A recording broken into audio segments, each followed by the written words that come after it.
There's been talks of the rapture, the apocalypse, Armageddon, the conclusion of the system. Let's really wrap it up and put it in a nutshell, okay? So I discussed with y'all previously that a geomagnetic storm is actually heading to the planet, all right? Now, in reference to the rapture, end of the world, apocalypse, Armageddon, all that's predicated on the Luciferian system falling. Nothing happening to the planet. As far as the concept of the meek shall inherit the earth, that's true. Love basically will prosper in the end, all right? So now what this geomagnetic storm was basically transpiring is that magnetosphere is weakening, all right? The magnetosphere extends about 65,000 kilometers out of the planet, okay? It's been decreasing substantially, all right, due to solar activity in our atmosphere. This green energy you see, generally known as the aurora borealis, is basically due to cosmic events. What's going to transpire basically is this cosmic energy is going to engulf the whole planet, all right? We are actually in a photon belt, all right? The planet is navigating through what's called the photon belt. So there's new cosmic energy that's hitting the planet, okay? And that's the reason why there's a lot of things that's being revealed, all right? As above, so below.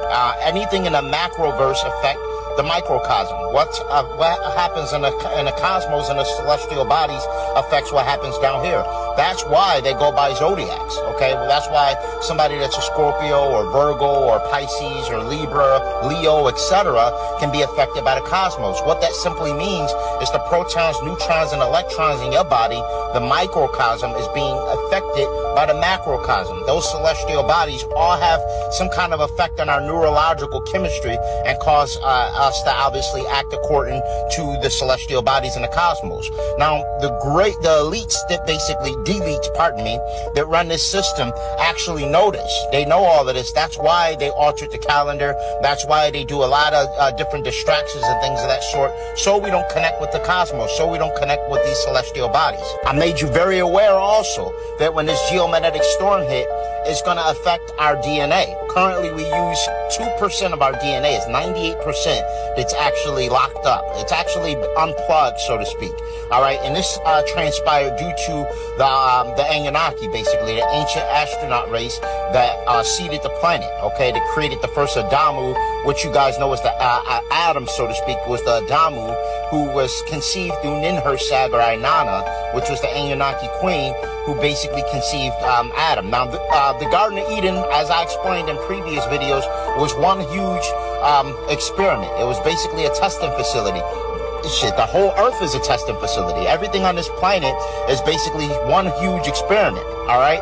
So what you see in reference to some of the extraterrestrials or some of the UFOs aren't all blue beam, okay? Anytime someone sees a UFO, they always scream blue beam, blue beam. Everything is in blue beam. Some things are blue beam, some things are government induced. In reference to some of the UFOs you see that are metallic.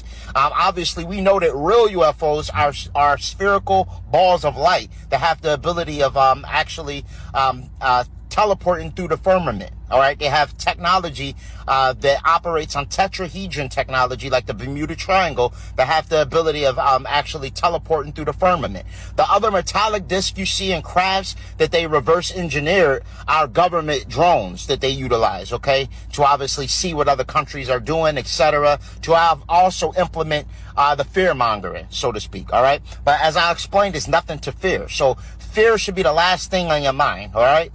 There's a war between good and evil that's going on, okay?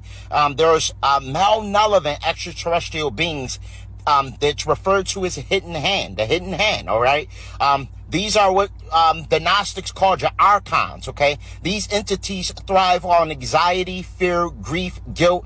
Like I stated, all your low frequency vibrations, these archons thrive off. That's their sustenance. That's their food. Okay. That's one of the main reasons they kept us conditioned in a docile state where we consistently worried about fear. We don't know who we are. We've been basically implemented with amnesia and, poisoned with fluoride. All the metals in our food. It's very important that before this geomagnetic storm hit, that you completely try to detox. You try to keep yourself 100% clean and pure, so your body can accept the cosmic light code activation that's going to come, because it's going to get intensely hot when it do, okay? When the magnetic, and it's going to be hot no matter what race you are.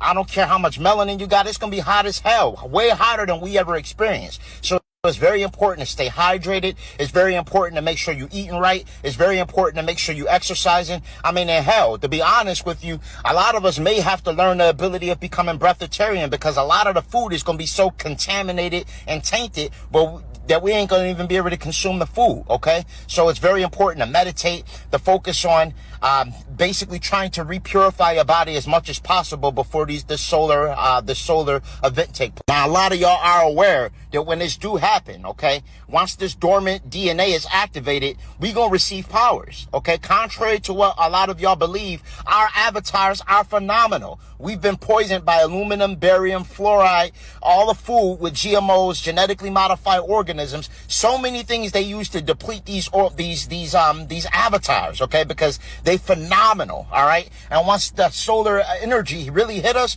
and our dormant thoughts from all our epigenetic storage is unlocked, we're going to really remember who we are, and we're going to have the ability of accessing powers like flight, telekinesis, clairvoyance, pyrokinesis, breathing underwater, teleportation, running super fast. I told you, X-Men, Avengers, any of these animes are predicated on us and our actual biology. If you really want to access your true power, where you can obtain it currently is in an astral realm. Currently, they're warring in an astral realm, all right? It's a war between light and dark, malevolent versus benevolent, good versus evil, whatever you want to call it, however you want to say it. It's currently going on as we speak, all right? And I seen this with my own eyes, okay? It's a war currently going on. Anytime I tap into the mycelium network via entheogens, I see what's going on in the cosmos, all right? Now, I recommend that everyone try to really fully hone in on your ability to astral project and lucid dream. You really have to realize that you're more than this physical vessel. Your spirit, okay? This body is just something you're renting. It's not even just your body. You know how many other parasites, bacteria, it's thousands of other entities that actually also reside on your body. And so it's just not your body. Some of your thoughts, not even all your thoughts. Sometimes you may have a crazy thought, and it could be bacteria, or it could be a parasite. It could be an archon. There's so many different things. MK Ultra, different metals in our bodies, different frequencies and EMF waves. All of these things alter our thought pattern and frequency. So it's very important sometimes to separate from that avatar, okay? Separate from that avatar, and you do that through astral projection and lucid dreaming. Now, the Black Panther put it right in our face, all right? They showed us right in the Black Panther. You know the heart-shaped herb that they made reference to? That's actually blue lotus, okay? And in ancient Kemet, this is what they used to ascertain the astral realm. They actually utilize blue lotus, all right? This is an ancient Kemetic psychoactive flower that they could use.